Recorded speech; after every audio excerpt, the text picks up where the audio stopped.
Hello, puppies and kittens. Welcome to another episode of Blasphemers Bible Lessons. I'm not seeing any comments in the chat, and that's kind of interesting. For the last 2 days, it seems that nobody has been able to comment on any of my videos. And I've talked to YouTube about this a couple of times, and they say that there is no problem, or to allow them 24 hours to figure out if there is a problem. But the only people that I've seen comment in the chat are people on the show. So if you're watching this and this is live, go ahead and add a comment. But if I don't see one, then I'm going to have to guess that there's still a significant problem that YouTube needs to know about. So we were going to go ahead and continue anyway, because this won't always be a live show. It will be recorded at some point. And welcome to the usual assemblage. Thank you all for participating. And we are on Genesis 19, as I understand it. Yes. Yes, and we're on verse 30 is where we're starting. All right. And who wants to read? Well, since we have the privilege of King Xerxes, let's take advantage. All righty then. Okay, so starting at verse 30. Now Lot went up out of Zoar and lived in the hills with his two daughters, for he was afraid to live in Zoar. So he lived in a cave with his two daughters. And the firstborn said to the younger, Our father is old, and there is not a man on earth to come into us after the manner of all the earth. Come, let us make our father drink wine, and we will lie with him, that we may preserve offspring from our father. Okay, So I want to stop here. So let's talk about the verse 30. So why was he afraid to stay in Lot? So Rashi comments that he was afraid because Zoar was near Sodom. However, Nachmanides disagrees because the angel had assured Lot that he will not destroy Zoar.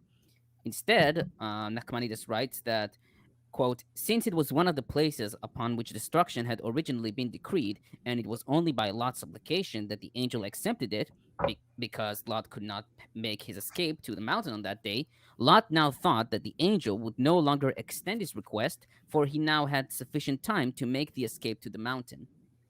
So basically, he thought that the angel did not give him enough time to to escape. Sorry, my word is mixed up. Basically, the angel did not give him enough time. You know, I kind of have the feeling that this section is kind of a late text, because as we go through this whole very incesty portion, we will come to find that it shares a lot of, or at least I think it shares closer. What's the word? It's not theology. Maybe like social constructs or social norms, I suppose, as the stuff we see in Ezra and Nehemiah, especially where it gets like kind of racist, where they're like, okay, listen, you can super racist. It so does racist. It does. Like they're like, hey, we appreciate the Persians for what they did for us, but don't fuck them. Don't have kids with them. This is this text, this part of the text feels like to me part of a later era, and maybe that would be why he would be so Lot left Zoar because he was afraid there. So I don't know, I guess there was something about Zoar that he didn't like. I've noted the comments of both Rashi and Nachmanides. But even though because it's not really clear why he doesn't like it there. So I don't know exactly what the Hebrew says. So my translation says because he was afraid of the people there. It doesn't really say why. Okay. It could mean that the people themselves could be a threat to him, or that the people might also be wicked as Sodom had been wicked and make God destroy them, and maybe he wouldn't get out this time. That would be my guess about that. Yes. Even though he's not going to destroy it. Yeah. So no, go on. No, back then, obviously, people still believed, as regrettably many of the GOP do today, that you can be bad enough to cause a hurricane or an earthquake, or that you can be good enough to prevent one, which, considering where exactly the hurricanes fell with some of their events, might be taken as an interesting message from God, but apparently they weren't listening. I mean, it's been a talking point since time immemorial. John Calvin did the same thing when a bishop claimed that some catastrophe or had come upon Geneva because they were accepting his heresy and blasphemy. He's like, no, God loves those, he chastens them. And so there's always an excuse for why a catastrophe is someone's fault or why it's meant to teach a lesson. There's a lot of post hoc rationalization, but every time I get to this, I just, it's very disturbing as a daughter because no. Also, I just keep thinking the Lannisters send their regards. For me, the whole issue is that if you can believe that these girls are trying to get their dad drunk so that they can molest him, rather Right. than him getting drunk to molest them, Mm-hmm. then no wonder you believe in a global flood. Well, I wanted to. True We'll enough. get to that, but I wanted to also comment on the other verses that we spoke about. So verse 31 says, in the NIV it says, "Our father is old, and there is no man around here." More accurately, it will be no man on earth or no man on this land. So most commentators wrote that basically the older sister thought that the world has been destroyed. However, Rabbi David Kimchi rejects this, and he points out that since they had left Zoar, which was not destroyed, therefore they have known that the world was not destroyed. So he comments that basically he says that the elder sister told the younger sister that none of the remaining men of the world would want to marry them because they have lived in Sodom. People would not want to associate with anyone who had narrowly escaped the fate of the Sodomites. Well, considering the fact that they went to a cave, like, it would make sense that there are no other people there. They just went to some random cave. Honestly, Yeah, basically, yeah, I would buy the idea that the elder daughter thought the apocalypse had come. If you were forced to run out, and remember, you can never look behind. You can't look behind. Just keep running. And there's a catastrophe, and you go to a small city, and then you escape from it in the middle of the night. You don't know what's going on. Like, it wouldn't be an entirely rational thing to be like, oh, I guess the apocalypse and the world is ending. Then your dad drags you out to live in a cave in isolation on a mountain, and you never see anyone. Like, that's some real cult behavior. Also, where did he get the wine? Yeah, I wanted to say, I've read some commentators. I read some commentators say that God basically gave the wine. Oh, for fuck's the wine. Yeah, the wine just appeared there. So not only did these girls get their now elderly father, obviously elderly, drunk to have sex with him, which wouldn't work because he wouldn't be able to get it up because blood flow is a thing, and it's not that great when you're old, especially, and drunk doesn't help. So drunk you're he saying passes that out. This guy is going to have sex with his own daughters, not knowing that they are his daughters. So you have to be literally blind drunk. Oh yeah. And yeah. we're going to overcome. Unconscious blind drunk. We're going to That's overcome a lot of whiskey wine. dick. That yeah. And I mean, he's old enough to have at least 2 adult daughters. This is not an 18-year-old who can get it up at a stiff breeze. So But we're not talking about reminds necessarily me- adult daughters either, because let's be frank. If in that culture they're unmarried, they're not 18. Yeah, no. Well, Well, weren't they married in Sodom though? Or did they were Yeah, engaged they had- in Sodom. they then- were engaged. Yes. Yeah, but But in they're- fairness, there's also been like multiple years, and I don't feel like the first year of the apocalypse as a 13-year-old, your first go-to is going to be Let's Bone Dad. yeah, probably not. Maybe like a third or fourth one. Yeah, I also have several Arn. explanations by commentators why they. Guys, if I can interrupt real quick, Arn, I have a workaround for the live chat. I opened. What's that? I started a video on my own channel, and that's not going to go live, but we can use the chat for that one. So I'll post a link in the live chat here.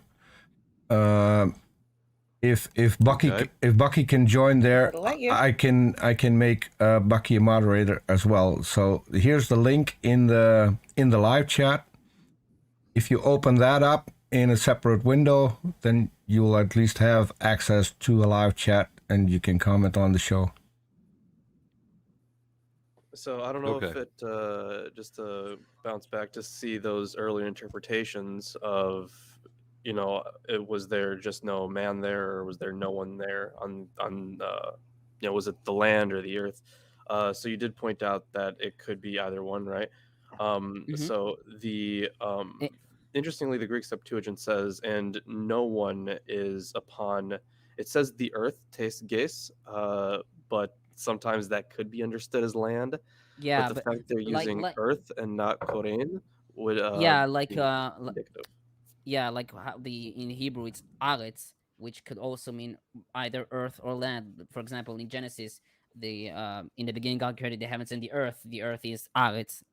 So I wanted to comment on the several commentators why basically they gave their father wine. So Nachmanides thought that they've done so out of modesty, for they did not want to tell their fathers to marry them, their father to marry them. And David Kimchi thought this was done so that Lot will not know what to do when they sleep with him, and had he been sober, Lot will not agree to sleep with his daughters. So, It's probably the second one, because the first one sounds like a bullshit answer. Well, yeah. this is a contrived story, very Yeah. obviously orchestrated to ensure that the man bears no responsibility whatsoever for anything that happens morally, and it's all those evils of this woman. Oh, sorry about this. Sorry, I've interrupted you. I wanted to say that actually Chazal actually comment Lot. How do I say this? Praise Lot's daughters for this act, but we'll get to this later. Ugh, That's We'll gross. get to this later. that's disgusting. In the meantime, Lilith, would you like me to read the rest of the passage as a Tyrion Lannister? Please do. So starting at verse 33, and I'm going to end at the end of the chapter, Topher. So that way, the next time you want to interject, it's not as abrupt, so you know where I'm going to end. All right. So they made their father drink wine that night, and the firstborn went in and lay with her father. He did not know when she lay down or when she arose. The next day, the firstborn said to the younger, "Behold, I lay last night with my father. Let us make him drink wine tonight also. Then you go in and lie with him, that we may preserve offspring from our father."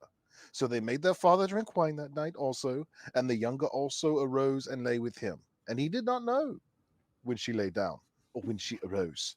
Thus, both the daughters of Lot became pregnant by their father. The firstborn bore a son and called his name Moab. He is the father of the Moabites to this day. The younger also bore a son and called his name Ben-Ami. He is the father of the Ammonites to this day. Okay. Let's talk. Let's go How back to dare verse you make me 33. enjoy that passage? This is very, very easily meant to just describe the like some of the enemies of Israel, because the Ammonites and the Moabites were very often at war with Israel. Oh yeah. Okay, so I wanted to go back to verse 33. So interestingly, if you look at the word when she got up in the Hebrew Bible, which is bekoma, there is a dot above the word. So Chazal believe that because of this dot, there's a hidden meaning behind this word. So they interpreted it as Lot didn't know when she lay down, but when she arose, he knew. So interestingly with that, so at the because you just commented on verse 33, Yes. and so does the same thing occur at the end of verse 35? Because my translation does say both No, it lying down doesn't. and getting up again. Okay. It doesn't feature the dot in verse 35, just in verse 33. Oh, okay. All right. So I've talked about how Chazal basically praised Lot's daughters for this act. I have a lengthy quote here. If do you want me to read it? Or? I guess it depends on Yeah. on what Aaron thinks. Says Go Joe. ahead. Okay, so this is from the Babylonian Talmud, Nazir 23a. quote, they, Lot's daughters, who intended to engage in sexual intercourse with him, Lot, for the sake of a mitzvah, aka commandment, as they thought that the entire world was destroyed and wished to preserve the human race, are described in the first part of the verse, and they are quoting from Hosea 14:10, the righteous walk in them. He who intended to act for the sake of a transgression or sin is described by the last part, but the rebellious stumble over them. Again from Hosea. The Gemara, which is the Babylonian Talmud, asks, and perhaps Lot too intended that his actions should be for the sake of a mitzvah. The Gemara answers, this was not the case, as Rabbi Yochanan said with regard to Lot. This entire verse, and he quotes from Genesis 13:10, is stated with regard to the sin of licentiousness, aka being horny. Since this verse teaches that Lot was a lustful man, it can therefore be assumed that he meant to sin with his daughters as well. So, according to Chazal, this is an example of what is called avera lishma, which is translated to transgression or sin committed for its own sake. This is basically a forbidden act, which is done for a good cause, for the greater good, and it sometimes can be more important than a mitzvah, which is not done for its own sake. So basically, the reason that they say that what they've done is a good thing because they have thought that the entire world was destroyed. And they had to fulfill a commandment which says to breed and multiply. So if there is nobody on earth, then how do you breed and multiply? If you have your own father there, you must have sex with him in order to be pregnant and to multiply. So essentially, they took one for the team. Yes. And another example for Avera Lishma is the story of Yael in Judges, or Jael, I don't know how you call this. So according to rabbis of Chazal, she had slept with Sisera in addition to bringing him milk so that she could kill him. So what she was done is Avera Lishma, or again, sin committed for its own sake. She basically had committed a forbidden act to save Israel. So it's like the spy who goes in and sleeps with someone in order to get the information basically. or whatever. Yeah. Fair enough. But then that wasn't her dad. I think it would really depend on the exact the proper translation here, right? Depending on if it's the earth or the land. And the thing is, while we do have the Hebrew, we have to remember that the extant Hebrew of this text is the Masoretic. That's the oldest one that we have, I think. And the thing is, it is kind of late. They're all the existing ones, or the extant ones, whatever, are all from the medieval period. The Septuagint is far older, but it is also in Greek, so there is a possible change there. And I'm not sure about the stance of this particular verse in the Dead Sea Scrolls, which would be older, kind of turn in the millennia there. But it that would cause a lot of issues potentially as to how it was taken initially versus how it was taken later. Yeah. I've noted earlier that most of the commentators say that this basically says that the entire earth was destroyed, like the generation of the flood. And also in Targum Onkelos and Jonathan, which are Aramaic translations, they say the word Ara, which also means earth, or So basically, I think the most common interpretation here is that it's earth. So either way, they thought they were alone, and they were definitely very isolated. You know what it reminds me of? Do you remember the War of the Worlds? There was the radio program. My mother told me when I was young, and I don't know how true this is, that there were people who genuinely thought the War of the Worlds was real and had actually happened, that there was an alien invasion, which I do believe was actually what happened.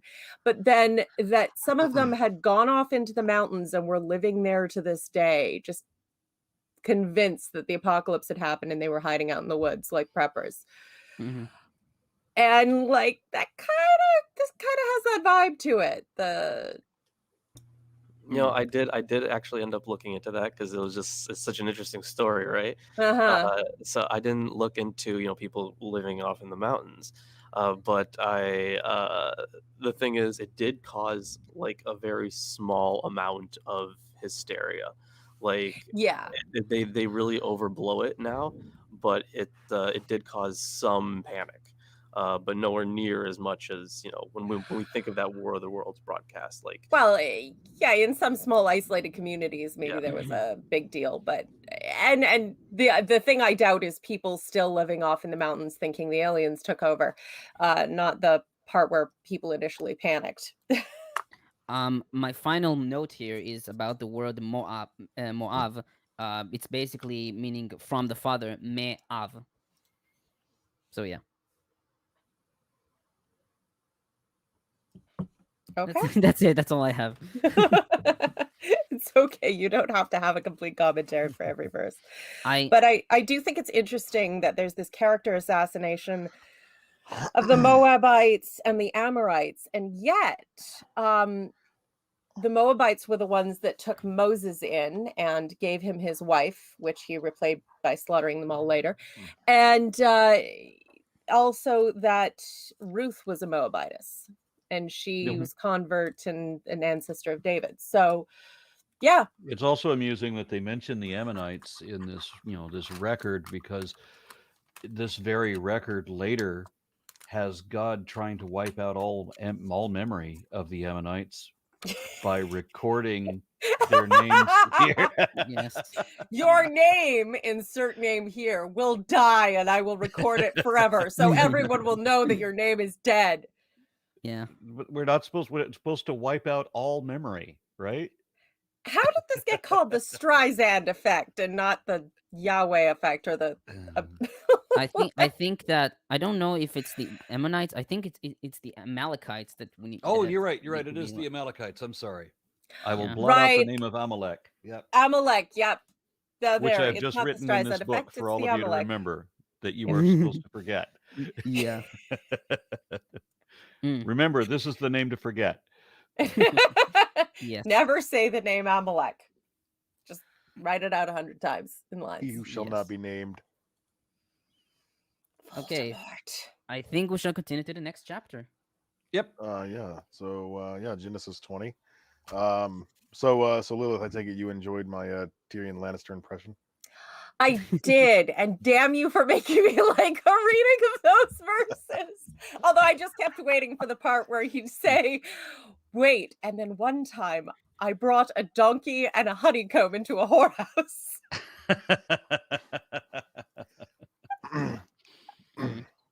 Sorry, I ordered go a ahead. drink and the bartender asked me, "What's with the honeycomb in the jackass?"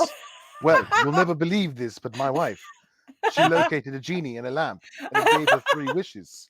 Her first wish was for a house fit for a queen, and so he provided her with the honeycomb. Her second wish was for an ass finer than any in all the land, and so he provided her the donkey. And her third wish was for what me to chapter have are a we? cock. And for her third wish was for me to have a cock which draped to my knees. And the bartender said, "Well, that doesn't seem so bad. Not so bad. I used to be 6'3".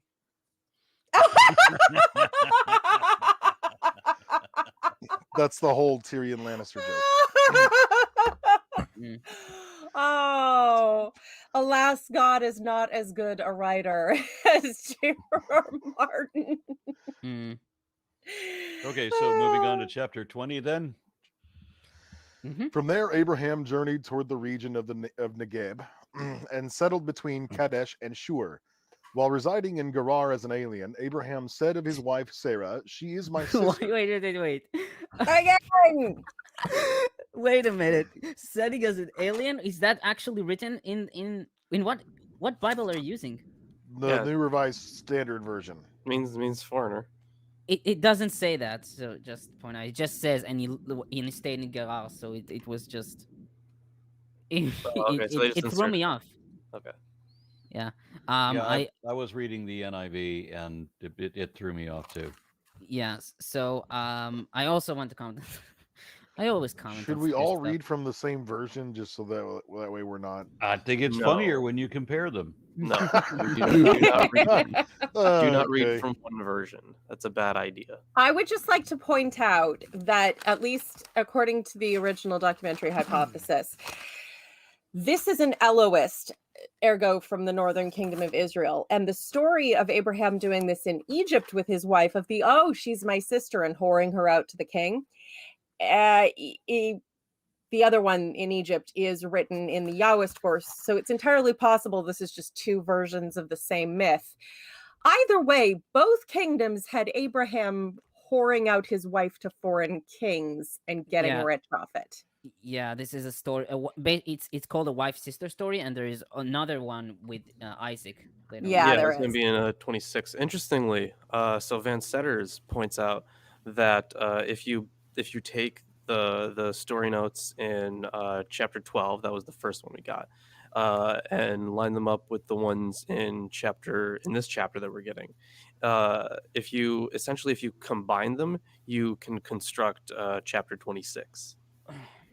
I believe it. Yeah, that's interesting. I wanted to comment that basically, why did he leave? Why did Abraham leave Elonei Mamre? So Rashi explained that when he observed that the cities had been destroyed and travelers ceased to pass to and from, he went away from there. Another explanation is he journeyed from there to get away from Lot, who had gained an evil reputation because of his intercourse with his daughters. Yeah, I mean, apparently those who want to hump the giant flying eyeballs still have standards. And Rabbi David Kimchi suggested that what motivated Abraham to was the need to fulfill the commandment of God to dwell in all parts of the land of Canaan. Sure. So there. Also, Gerar is identified today as Tel Haror. Tel Haror. It's located in the western Negev Desert, which is northwest of Beersheba. Fair enough. Okay. I'm going to read up to verse 7, and then I'll stop. Abraham said of his wife, Sarah, "She is my sister," and King Abimelech of Gerar sent and took Sarah. But God came to Abimelech in a dream by night and said to him, "You are about to die because of the woman whom you have taken, for she is a married woman." Now Abimelech had not approached her, so he said, "Lord, will you destroy an innocent people?" Yes. Did he not himself say to me, "She is my sister"? And she herself said, "He is my brother." I did this in the integrity of my heart and the innocence of my hands. Then God said to him in the dream, "Yes, I know that you did this in the integrity of your heart. Furthermore, it was I who kept you from sinning against me. Therefore, I did not let you touch her. Now then, return the man's wife, for he is a prophet, and he will pray for you, and you shall live. But if you do not restore her, know that you shall surely die, you and all that are yours." Okay. I feel like I should give God like a voice, you know, like maybe Bane from The Dark Knight Rises. Yeah, that would or be Morgan awesome. Freeman. It's totally Bane, because it's like that would be a pity for you if you've done this thing. You know? Yeah, I can see it. I can see it. Yeah. Be a real That'll be shame. extreme pain Yeah. to you. So in verse 2, where again Abraham presents his wife as his sister, basically Bachia ben Asher asks, why did he do this? Why did he again describe Sarah as his sister? Was he really entitled to assume that God will once again perform a miracle for him to extricate him from a situation which he had brought about by his own machinations? Testing God. And Nachmanides suggests that Abraham had suspected the people of Gerar, even though they were good people, so he told everyone that she was his sister. Well, what is still astonishing about this story is that he's pimping out his wife who's elderly, that she's still this hot. Yeah, and she is described who has just had a son. At least if you take the timeline as being coherent, which of course it isn't, but like she's just had a kid for him. And as I understand it, in the Middle East, you never call your wife your wife. The minute your wife has a kid, this is the father or the mother of so and so. The mother, women, like it's almost insulting. Like you might say it the first year you're married, and then forever after she's the mother of whatever. So this, I mean, it makes no sense anyway, but it makes extra no sense if she's just had Isaac or is pregnant with Isaac. Like as if he's going to let the child of the promise go be raised in another king's court. So yeah, there's no coherence here. There's obviously different sources, but I find it interesting that the Elohist source, and El being the northern god of Canaan, being part of the normal Canaanite pantheon, or at least originating from that god, whose wife is Asherah, whose son is Baal, at least in some iterations. This god actually talks to the king, and the king pleads his case with him and says, hey, dude, like I acted in good faith here. I had no intentions. This is what they told me. I behaved in a way that was entirely appropriate for what I knew. And God accepts this and still threatens him, but doesn't harm him and say, what are you getting all uppity questioning me? He just says, I know, I kept you from accidentally sinning. So that's a remarkably good relationship for God to have with a heathen king. I wanted to, again, stay in verse 2 and say that Abimelech is a Semitic name. As we see in later parts, he's described as the king of the Philistines, and Abimelech is not a Philistine name. So maybe they adopted Semitic names. I had a teacher whose name was Abdelmelech, an Arabic teacher. It means slave master. Does Abimelech mean master? No, Abimelech is composed of Avi or Abba and Melech, which father. So my father is a king. My father is my king. So, and also it could also mean that Melech is could derive from Molech, which is a Canaanite god, and the Bible describes how basically abandoning the worship of Molech. Or child sacrifice. That that MLK thing would so in this case it would be Melech in the case of the god Abimelech, right? Or that's at least how it's transliterated. So depending on the voweling, right? Yeah, exactly. Yeah. So I'm unsure when it comes to voweling, but yeah, the root does mean king, and it's popped up in not just those two instances, but many more. Yes, we have Melchizedek as well. So, verse 3 talks about God coming to Abimelech in a dream. So basically, God is revealed to non-Jews by dreams. For example, Numbers 22:20, where he's revealed to Bilam in a dream. Nebuchadnezzar.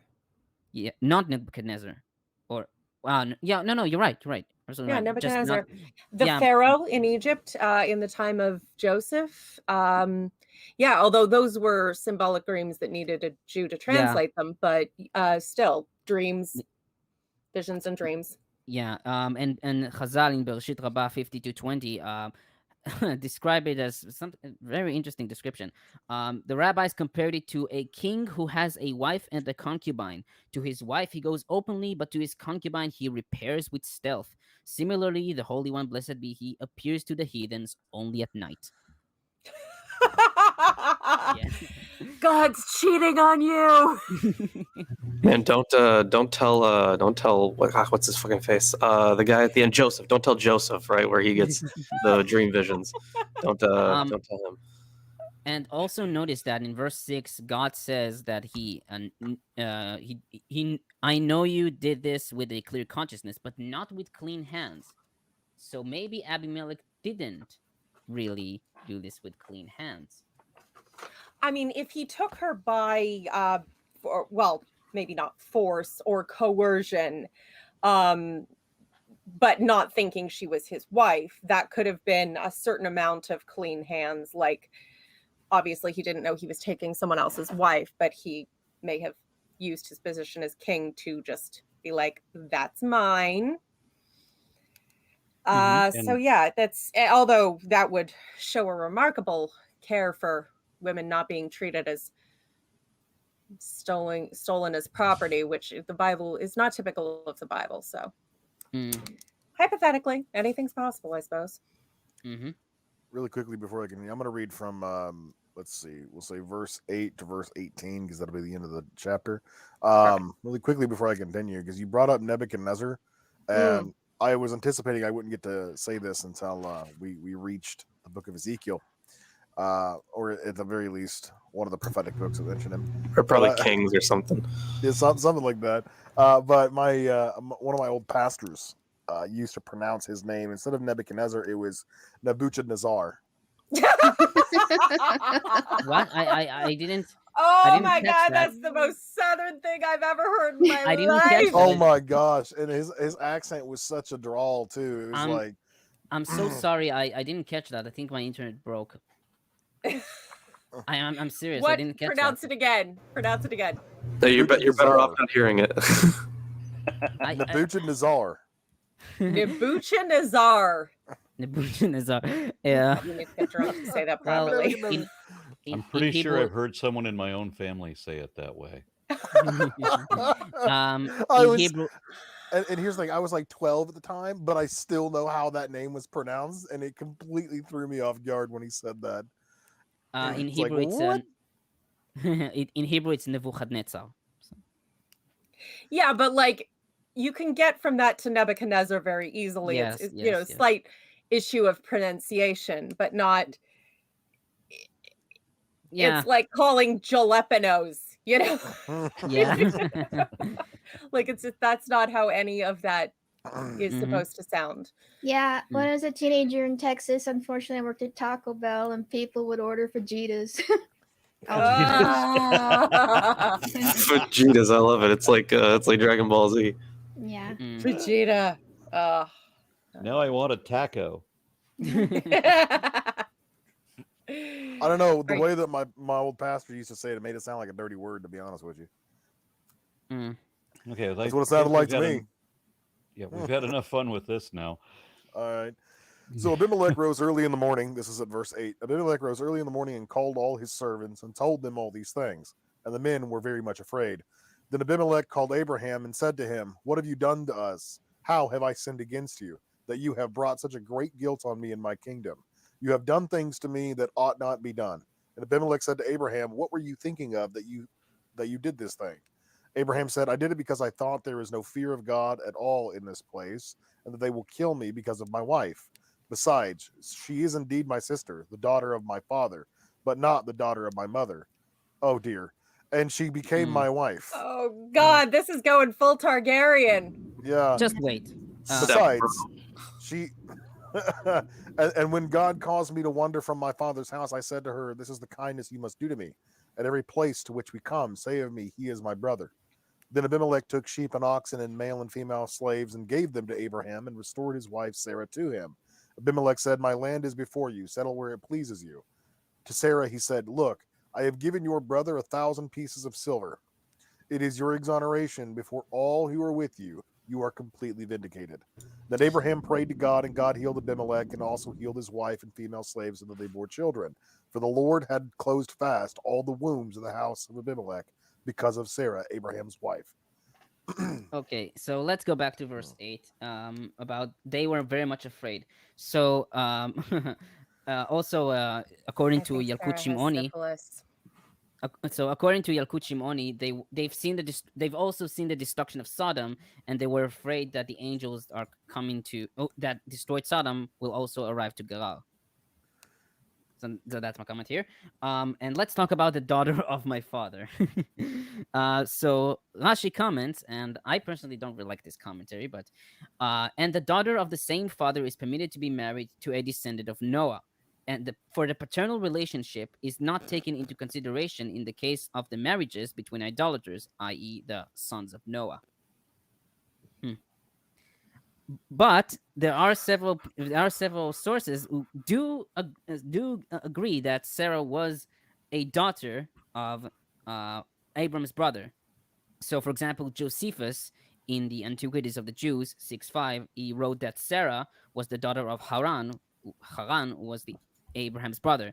Also, Chazal in several places wrote that Haran was Lot's father. Right? That was Terach was his father. Terach was his. Okay. So Chazal in several places, for example, Sanhedrin 69b and Megillah 14a, have suggested that Sarah was Iska from Genesis 11.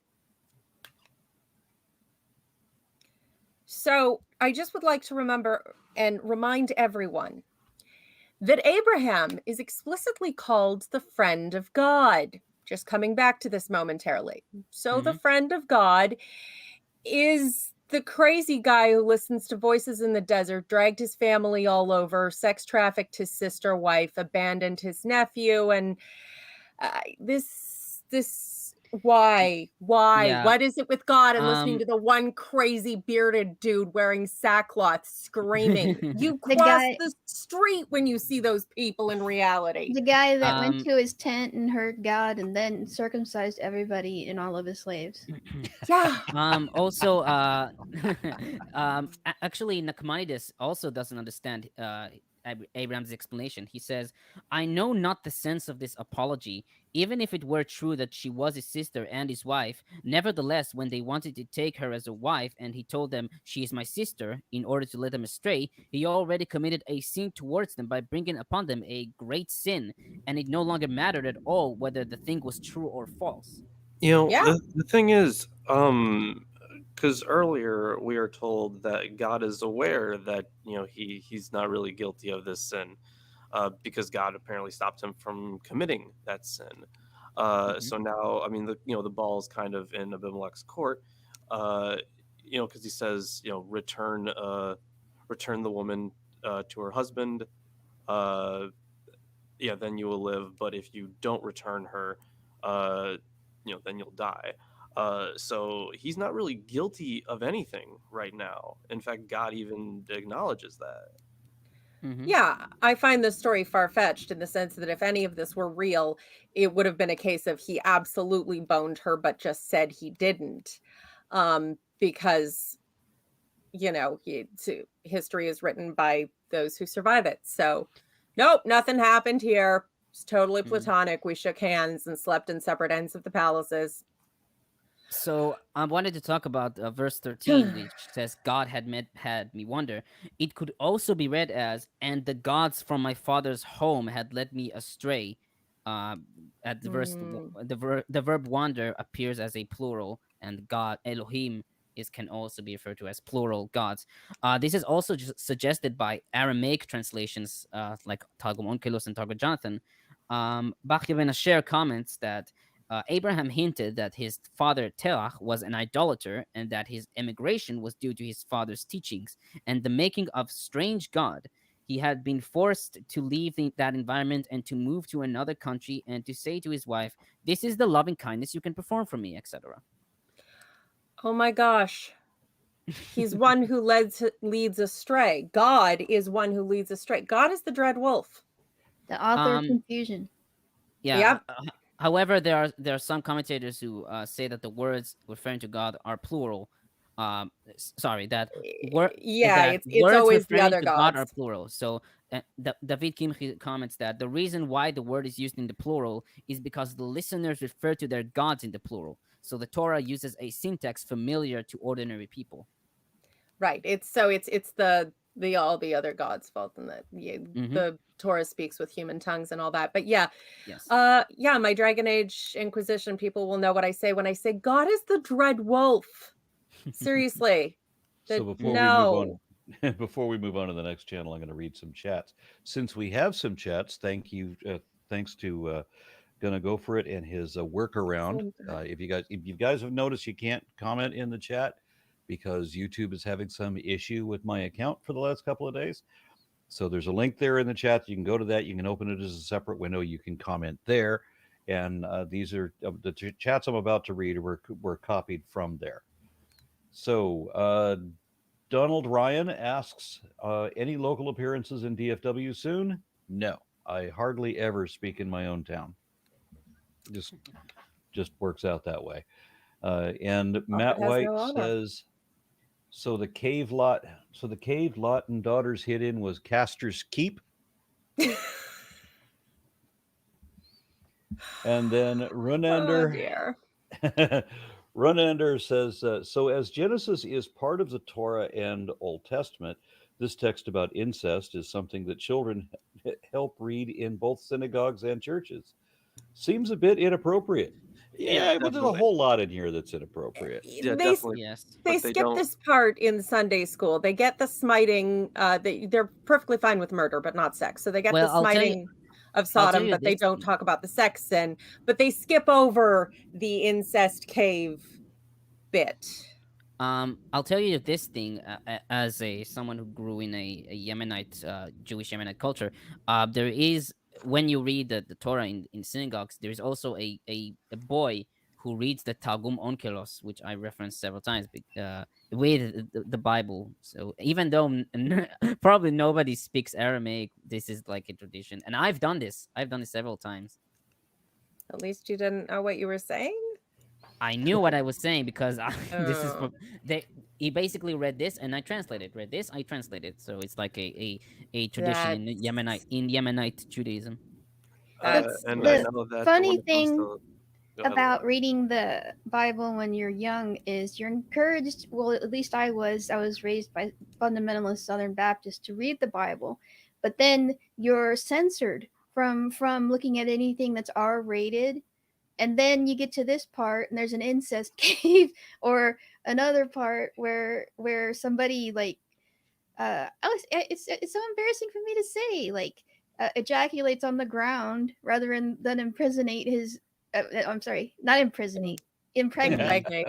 It Yeah. is his brother's wife, and so like it's like the workaround. Like you're encouraged to read this, but then there's all these like stuff like that they wouldn't allow you to listen to a Prince record or something like that. But Oh no. yeah, That might. burn Who knows what your could rock and roll happen? records back then. You know? Yeah, burn your rock and roll records, but do read this book with the incest rape cave. And it's true. And the people say that Christians don't read the Bible.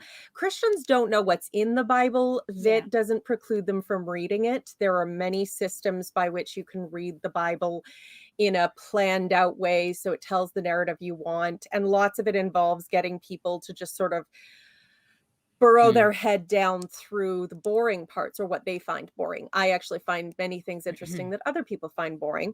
But it means that, yeah, you're not allowed to watch the Care Bears because magic, but you can read Leviticus, where we will cure leprosy by breaking the necks of two birds, dipping one in the blood of the other and sprinkling it around for magic. Interesting thing like about the that, and I know Prince we're going song that made Tipper Gore mad back then was like "Darling Nikki." I knew this girl named Nikki. She was a sex fiend, and this chapter is more explicit than that song. 100%. But sorry, what were you saying, Aaron? I was going to say the thing about Leviticus, and I know we're going to get there. Leviticus 14, it describes an elemental spell. Now, if you remember that they used to believe in the 5 elements, and I believe the 5th element was supposed to be life. I think it. Then wasn't that blood is life. Aristotle who started this? I don't know. Yeah, maybe Greek influence. Yeah, so you have earth and you have water and you have fire, right? And so they're combining all of these elements. The cure for leprosy or for scabies or for mold in your house or whatever the hell it was that you had to incorporate all of these. You had to have an earthenware bowl, and you had to have a wooden wand, and you had to have water flowing into the bowl. You cast the wand. Then the life aspect and also the air aspect, you had to break the one bird and bleed it into the earthen bowl, and then dip the wand in and sprinkle the blood and water of the bird onto another bird, and then you release that bird in a field so that the blood of the dead bird flies in the field. And yeah, but it's ultimately it's absolute horseshit, but it's an elemental spell nonetheless. But remember how superior Christians have always felt to barbarian tribes with their shamanistic practices. I'm like, this is the exact same shit the man with the bone through his nose does, waving a chicken around. Like, this is literally, it's a slightly different bird. That's it. That's the whole difference. That's it. Yeah, I can't wait till we get to Leviticus, because that's full of knucking fun. I'm gonna need something stronger than coffee. But please go on. Exodus will be just as fun. Right before I continue, when we were reading comments. Yeah, Orange should read the comments, and I also have my own Oh comments. yes, So I pardon. Okay, let me finish these comments. We have Trevor Wright says, "Is there any secular interpretation of both the Old Testament and New Testament within Christianity?" I mean, Probably not. within so Christianity. What do you so mean a secular interpretation within yeah, A Christianity? secular Yeah, interpretation Well, of the okay, I Bible? think so there would be just because not absolutely everything in the Bible needs to be about God. So like if you're talking about, you know, something in the Deuteronomistic history, it's totally seems perfectly plausible that they would have secular interpretations of something in there, and it's not really related to A God lot of necessarily. biblical scholarship was initially done by Christians and yet has become more secular, even if a lot of the scholars are still Christian. So I guess in that sense, the facts about where these texts could have come from that we've debated here could be considered a secular interpretation. But like if you wanted to read a moral into certain things, much like you do with Aesop's fables, I suppose you're welcome to do that. But there might be some liberal versions of Christianity that would do something like that. But again, that's I don't know if this Then- qualifies, but I had a conversation with a Christian presuppositionalist one time who told me the entire Old Testament was Jewish propaganda. Well, Yeah, sounds like a Marcionite. yeah. Yeah, I don't. Sounds like that's like not exactly in lock and step and key with the Christian flavor of Old Testament reading. But there was Yeah. one comment that I wanted to to respond to, because I don't What's even that? know why this person commented it, but a person by the name of Where's Amy posted selective polygamy for geniuses like Musk, ostensibly that's referring to Elon Musk, would benefit society, honestly. He can take care of his wives and he will spread good genes, polygamy for elites and monogamy for the masses. I do not want a bunch of lizard people running around. well, in fairness, I'm sure he has plenty of mistresses. And I Yeah, mean, no I doubt. don't want a lot of people with numbers in their names running around. That'd be hard to remember. Yeah, exactly. Yeah, let's put some mathematical symbols in there and some numbers, and let's make up some characters. Yeah, okay. Tomer, we get it. Thank you. Okay, so John Jones comments and says, "I love this show and everyone on it. I also love your Book of Mormon show. I kind of wish Jimmy Snow was on both shows. So we know he loves us all, but he loves no one more than Jimmy. He loves Yeah, Jimmy more than the I rest wanted of us." I wanted Jimmy to appear in the previous episode because it was so fitting for him. But Yeah. I kind of wish Jimmy Snow was on both shows. We need to trick him to guest on this one. Just a pipe dream, I'm sure. Mm. And then the last one that I've got listed here so far is Shao said, Mormons do the same thing. Nothing over PG, but read this hyper-violent sexual book. Exactly. And then I think in one of the states, there's an atheist who in one of the states that's banning all these books, even a math book. It might be Florida. I'd have to go back and look.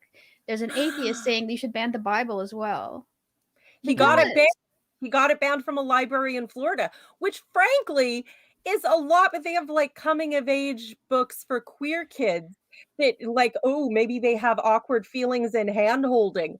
This is fucking your father in a cave in the mountain. Yeah. Which of these should your children not read? Gee, I wonder. Mm-hmm. Yeah. Yeah, you'd think for a religion that punishes people so virulently for thought crime, erotica would be against the law. Well, the policeman who lashes the whore has a hot need to use her for the very offense for which he plies the lash. I remember Hitchens quoting that from, actually, I can't recall where he quoted it from initially, but the point of Christianity in practice, whatever the theology might be, is and always has been sexual repression. We can get into, when we get into the New Testament, we can talk about Gnosticism and how sections like that were also very heavily defined by their highly dysfunctional relationship to sex, even the ones that were ultimately eliminated. And so whether they like it or not, Christianity has always been about sex and sexual repression in effect. And this is a really good example of it, because the only sex you get to hear about is very dysfunctional and abusive and toxic. Like But, you Jamie know, Lannister says, it's all about cocks. This book, that's it. Not just Game of Thrones, because I mean, you have to like circumcise them and keep them in the way that this book commands. Yep. Yeah.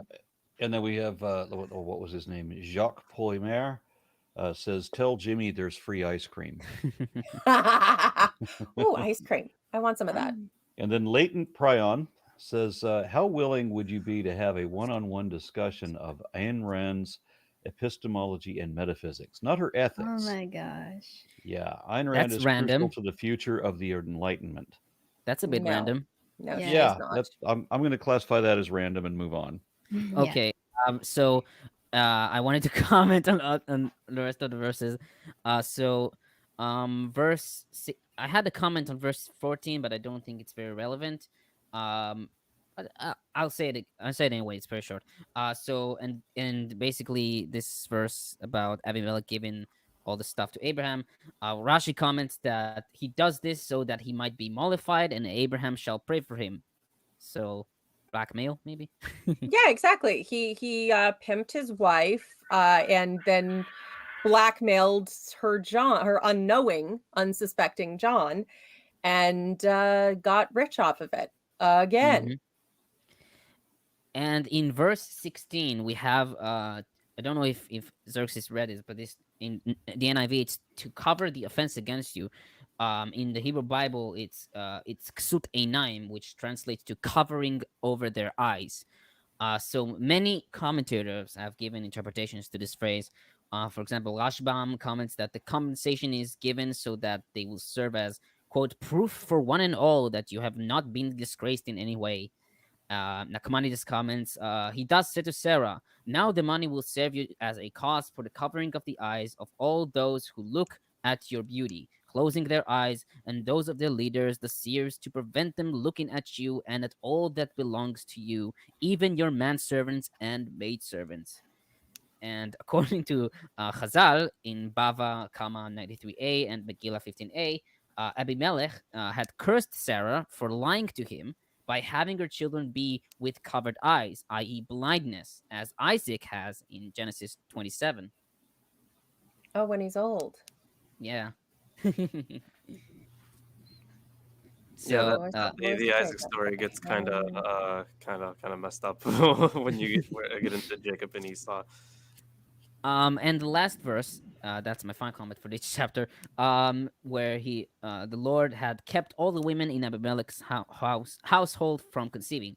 So according to Bereshit Rabbah 52:13, God has closed every single opening of the body, including those of the men and the beasts. So we have Wow. a what mouth Whoa. kind of situation. And according to Bava Kama 92a, it reads, the sages of the school of Rabbi Anai say, even a hen of the house of Abimelech did not lay an egg during that time. Okay, so if we're talking about verse 18 there, right? Mm-hmm. Yeah, so I just have, for the Lord had caused all the women to be infertile because of what happened. So mine does specifically say women. I'm not sure what it would be in the Hebrew, and I can check. I can check the Greek. I haven't read this. I haven't heard this. Sorry. What? Sorry, my internet. Oh, okay, I see. Yeah. So for verse 18 there, my translation does say, "For the Lord had caused all the women to be infertile because of what happened with Abraham's wife Sarah." So my translation does say women. I'm not sure what pops So up no, Hebrew, and I can in the Hebrew it says rechem, which translates to womb. So the verse can be read if literally, God stopped against all wombs in the house of Abimelech. So I'm womb, still having women. horrifying visions of Wanda. Oh, I forgot. I had a interesting anatomy lesson from Chazal from verse in Genesis 19 that I forgot to talk about, but it kind of is relevant. So Chazal believed that a woman does not become pregnant from the first intercourse. So the way that Lot's daughters had became pregnant is that they, quote, mastered themselves and took out their hymens, and they became pregnant from the first intercourse. Oh. Yeah, this is from Bereshit Rabbah 51:9. That's really oddly specific. Which means they would have had to help each other, and now you have sister porn on Pornhub. Why is the Bible so fucked up? This is the kind of porn searches I'd expect to see in Texas. Yeah. Yeah. So, yeah, that's my commentary for Genesis 19 and 20. Oh. Right. What verse are we on? Or did we We finish? We finished with 20. Yep, we Now finished we're at with 21. All right, we're going to move on to 21? Mm-hmm. All right. Now I'm on NIV. Who wants to read? You know who hasn't read? You? Correct. Yes. Why don't I give it a try? Hooray. Okay. Now the Lord was gracious to Sarah and did as he'd said, and the Lord did for Sarah what he had promised. Oh, no, Sarah hold on. became- Change your voice just a little bit because you started out really, really great. And I thought you were going to send another ring for men who above all else desire power.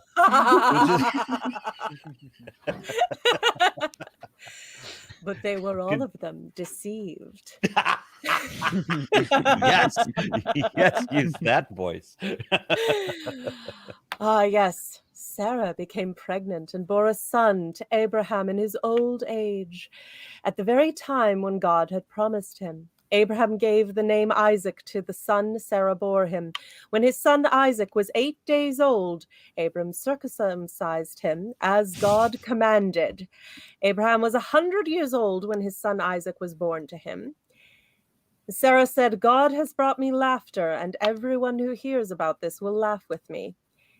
And she added, as are we all. And she added, who would have said to Abraham that Sarah would nurse children, yet I have borne him a son in his old age. And as a woman, she has fulfilled her only duty and role for existing. So I have only 2 comments for this part.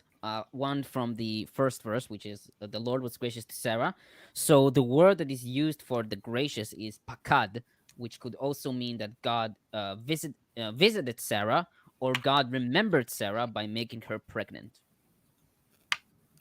You know, he eventually did get around to it. He's only had that promise going for, I mean, not a full century, obviously, but it's been a little while. Obviously, he should have left himself a sticky note like he did with the rainbow. Well, you remember when Jesus said he would return very soon? I call all times soon. And also in verse 3, where it reads, all who hears about this will laugh at me. So according to Rashi, basing on Bereshit Rabbah 53:8, he writes, many barren women were remembered together with her. Many sick were healed in that day. Many prayers were answered with hers, and there was great rejoicing in the world. Sounds a bit like the zombies that all got up when Jesus died / when he rose from the dead, depending on which gospel you're reading at what point. I can only remember that one, the whole zombie thing coming up in Matthew. Yeah, it's but it says they didn't get out of their graves until the resurrection. It's very weird. We'll get to it. It's very weird. It doesn't make any sense. But does anyone else have any comment for this section, or can I get on to Abraham being a horrible, abusive, deadbeat dad? Get on with it. Yes, get on with it. Well, the child grew and was weaned. And on the day Isaac was weaned, Abram held a great feast. But Sarah saw that the son that Hagar the Egyptian had borne to Abraham was mocking. And she said to Abraham, get rid of that slave woman and her son, for that slave woman's son will never share the inheritance with my son Isaac. And the matter distressed Abraham greatly because it concerned his son. But God said to him, do not be so distressed about the boy and your maidservant. Listen to whatever Sarah tells you, because it is through Isaac that your offspring will be reckoned. I will make the son of the maidservant into a nation also, because he is your offspring. You know, we also Early. had the. Sorry to interrupt. No, go ahead. So we also had the section earlier where Sarah was totally fine letting Abraham conceive with one of the servants. It was her earlier. idea. Yeah, it was It her was idea. her idea.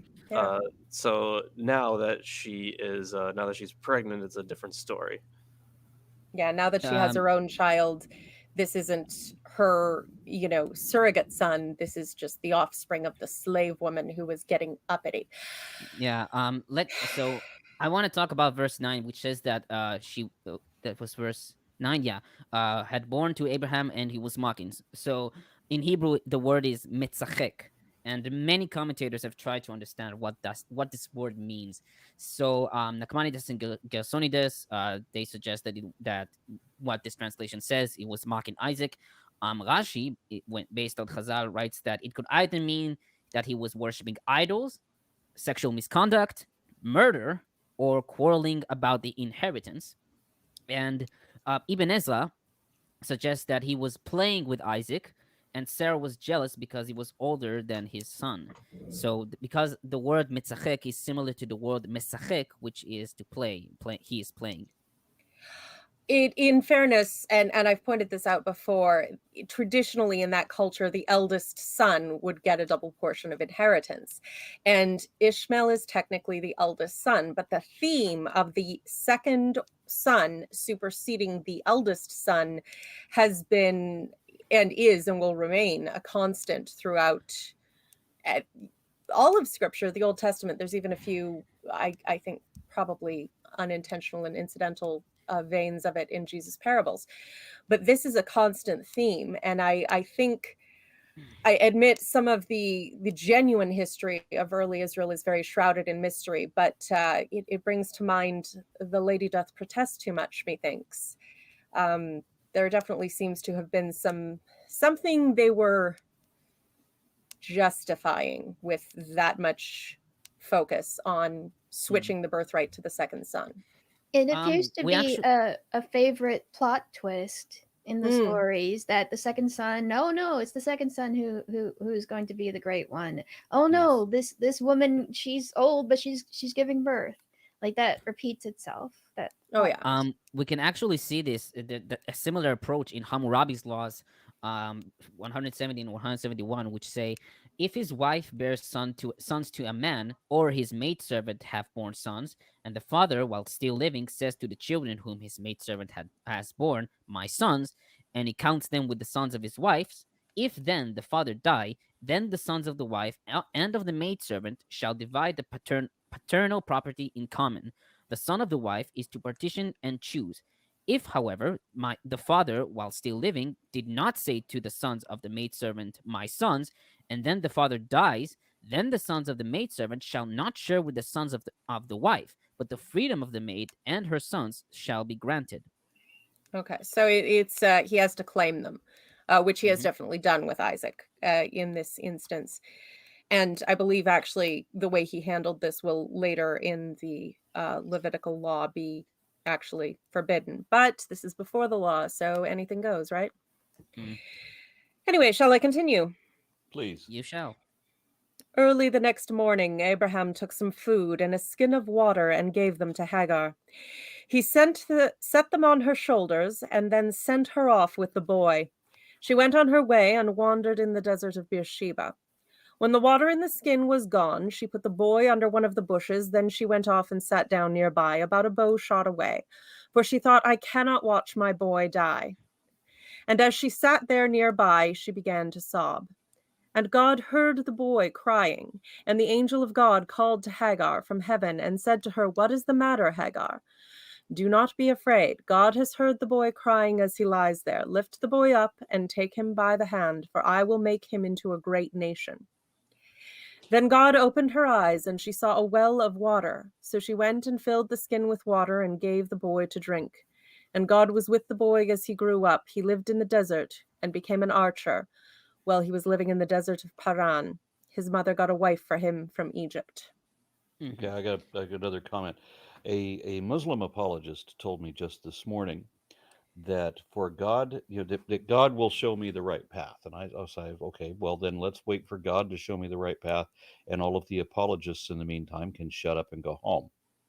Let God show me himself. And then the excuse was, well, God would violate his own goal, his own agenda, whatever it is, his own mission, his own code, if he shows up or if he speaks directly to you. So he has to have apologists give their interpretations. Well, is God violating his own code when he's talking to Hagar? So I made a comment for if I wrote if they complain about Abraham's behavior. So Ibn Ezra comments that many are amazed at Abraham's behavior. They ask, how could Abraham chase his son out of his house? How could he send away mother and child empty-handed? Where was his kindness? However, I am amazed at those who are amazed at Abraham, for Abraham acted according to God's dictates. Had he acted contrary to Sarah's wishes and given money to Hagar, then he would have transgressed God's command. However, ultimately, after Sarah's death, he gave gifts to Ishmael's children. It's interesting. Again, I've been reading some of Colonel Ingersoll's lectures. And he said, he'll say things like, what right does God have to tell me how to raise my children who had to drown his own? But then in the reference to this too, who of you has sent away the mother of your children with nothing but a crust of bread and a skin of water to die in the desert? Yeah. Like, who among any of us would do such a thing? But this is who we're supposed to look up to. I mean, it's vile. And everything is then also in that commentary specifically, it's seen as a test of faith. Obviously, if you do what God says and have faith, then all will turn out well. Let me tell you something. That argument is used today for the most horrific abuses, for faith healings, telling people not to take their diabetes medication, not to take their insulin, not to go to chemotherapy, but step out in faith and the Lord will see them through. And the euphoria of these things does make them feel better for a couple of days, and then they die. And this attitude, the attitude of this story and the attitude of that commentary, which is very common in religious thought, kills people, kills innocent people, and induces them to do stupid things. Because stepping out in faith, there's no one to catch you. There is no God, there is no angel who will reach out their hands and catch you if you fall. If you step out in faith, you have exactly the same chances of getting ahead as not. And if you can see that you are taking a risk, you're taking that risk. Faith will not help you. Two things.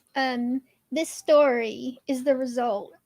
It resulted in millions of deaths because of the warring between Arabs and Jews who count their ancestor as Ishmael and Isaac. But just to support what you said, but this book, the Bible, will again and again do these awful things to test people's faith.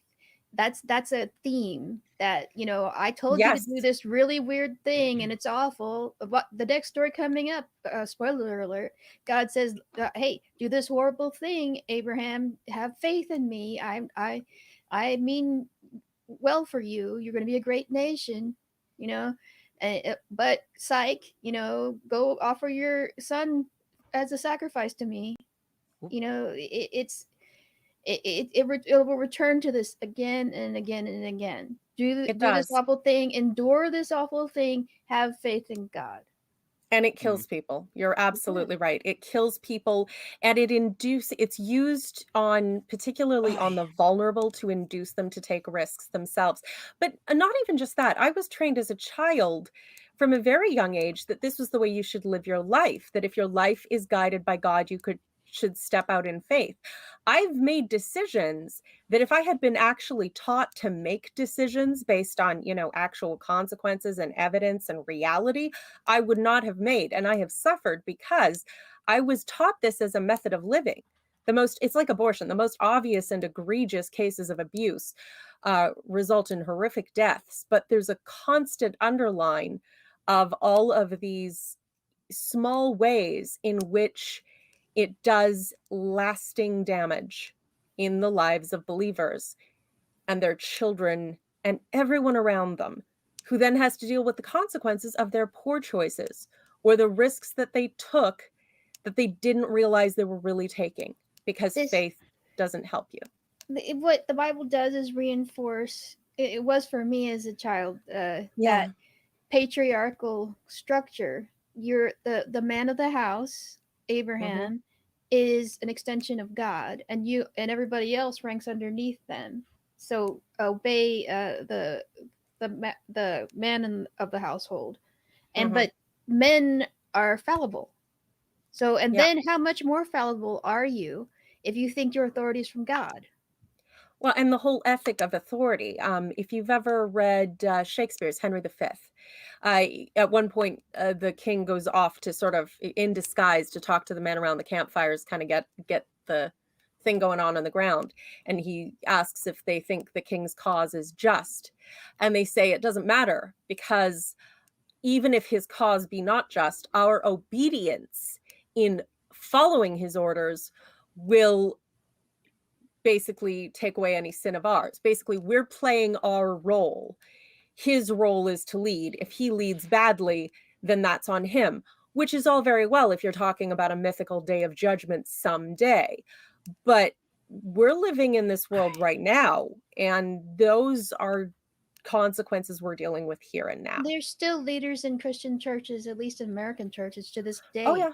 That there's one leader, I think it's the Southern Baptist, who will not counsel a wife to leave a husband, even in cases of physical abuse.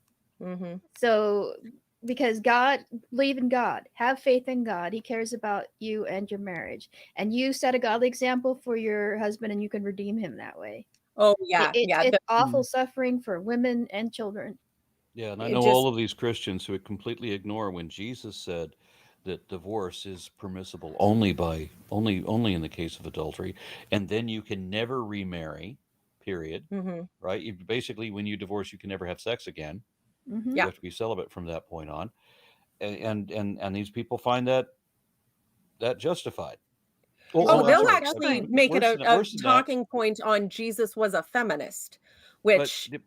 There's the other thing is that the Christians will cite that, right? But even if they've had like 3 divorces themselves. Yeah. Oh yeah. Well, it's much like abortion. Abortion is always evil, and the murder of an innocent child, even if it's a zygote that hasn't differentiated from stem cells, unless it's my mistress. Exactly. I'm going to read a couple more comments before we get into this last section of Genesis 21. Fern Weber says, for Aaron, how about a reading of LaVey's The Satanic Bible, which has parallels with Rand's ideals? They were friends, you know. I don't have a whole lot of interest in Ayn Rand, and I would avoid reading Anton LaVey if it sounds like Ayn Rand. And that's making a statement. So then the next one is. Lilith is knitting on the show. I'm a huge fan of her now. And then Run Under, I didn't know who was it said that, but Run Under says, it was Run that's Under the comment. that. Yeah, okay. Comment. Yep. So I had a comment here about the verse 18, which says, "Lift the boy up," where Josephus, in his work Antiquities of the Jews, chapter 12, verse 3, he expands the story, and he quote. I'll expand the story. When the water was almost spent, she laid the young child, who was ready to expire, under a fig tree, and went on further, that so he might die while she was absent. But the divine angel came to her and told her of a fountain hard by, and bid her take care and bring up the child, because she should be very happy by the preservation of Ishmael.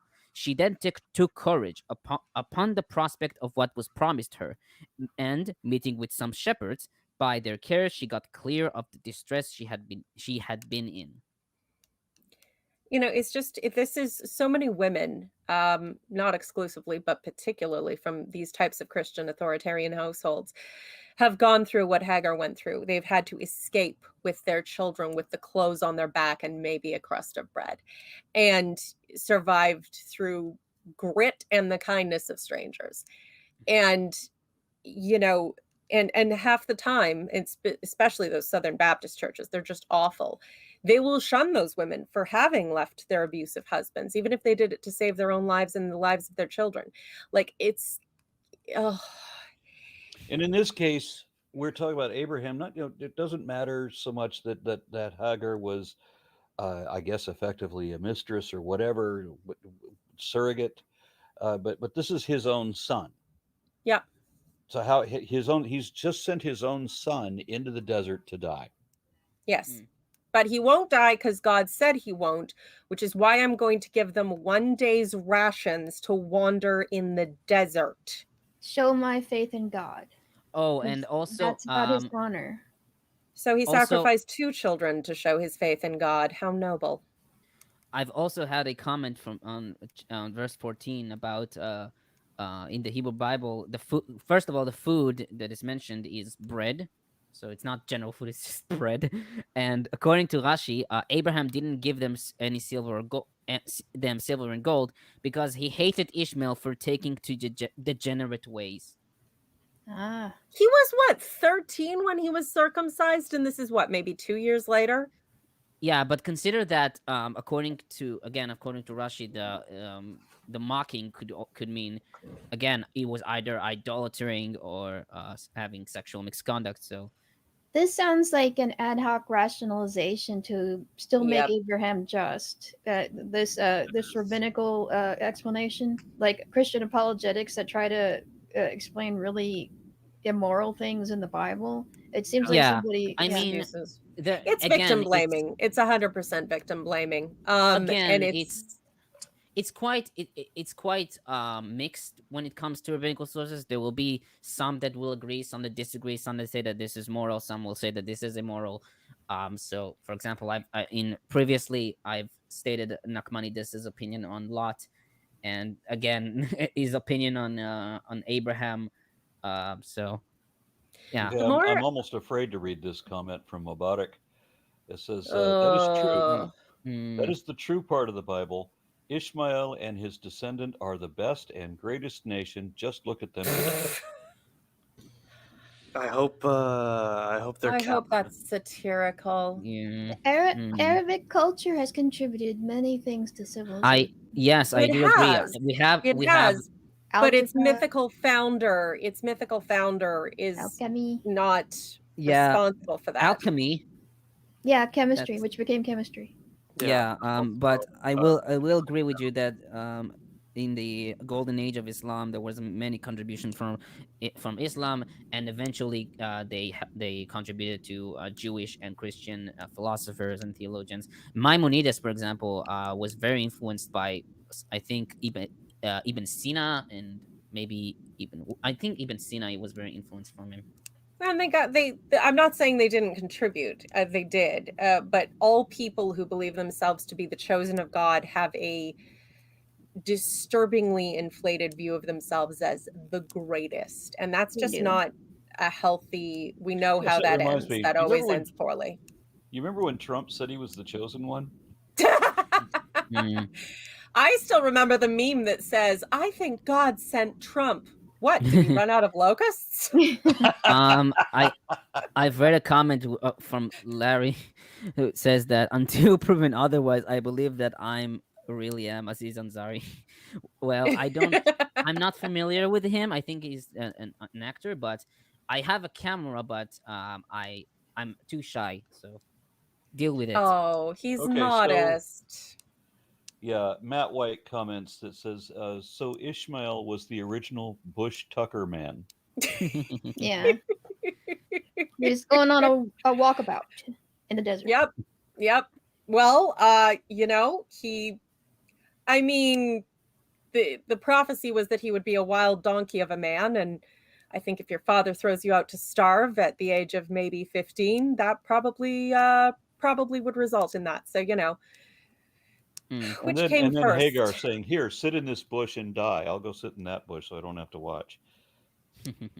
Uh, All right, so verse 22. Who's doing that one from now on? I can keep going unless Okay. we would like to have the... At that time, Abimelech and Phicol, the commander of his forces, said to Abraham, God is with you in everything you do. Now swear to me here before God that you will not deal falsely with me or my children or my descendants. Show to me in the country where you are living as an alien the same kindness I have shown you. And Abraham said, I swear it. Then Abraham complained to Abimelech about a well of water that Abimelech's servants had seized. But Abimelech said, I don't know who has done this. You did not tell me, and I heard about it only today. So Abraham bought sheep and cattle and gave them to Abimelech, and the two men made a treaty. And Abraham set apart 7 ewe lambs from the flock. And Abimelech asked Abraham, what is the meaning of these 7 ewe lambs you have set apart by themselves? He replied, accept these 7 lambs from my hand as a witness that I dug this well. So that place is called Beersheba, because the 2 men swore an oath there. After the treaty had been made at Beersheba, Abimelech and Phicol, the commander of his forces, returned to the land of the Philistines. Abraham planted a tamarisk tree in Beersheba, and there he called upon the name of the Lord, the eternal God, and Abraham stayed in the land of the Philistines for a long time. That's a weird story, right? Because Yeah. Abimelech and Phicol, and there's really not much about this guy. About Phicol? Yeah.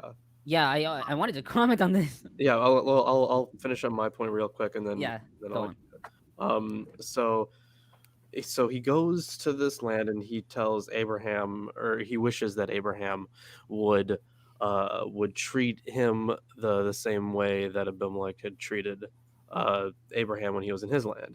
But in the by the end of the story, Abraham gets a whole bunch of things, and then Abimelech leaves. So it's not it didn't really seem like there was much hospitality on the side of Abraham. It's interesting because like the way they speak, and I've heard various commentators. Actually, no, hold on, never mind. I'm wrong. I totally misheard it. It's Abraham gives to yeah. Well, it's I think it's partly because, I mean, there's obviously the previous story is interwoven with this. There's just sort of interspersed the story of Abraham abandoning his child. If you look at it in the context of the issue with Sarah, the sister wife thing, it possibly makes more sense. We have all these solid family values. Yes, of course. But I mean, the whole thing with the well, it sounds like a cultural thing where it's like, they were using the well, and then Abimelech's men took it, and then there's like, oh, we can't call you a liar, so I'm going to say, basically pay you for the well, but say it's to testify that I dug the well, so the well is actually mine now. So it's like buying it, but with a lot of sort of, the kind of lies cultures tell, just ceremonial speech, that kind of thing.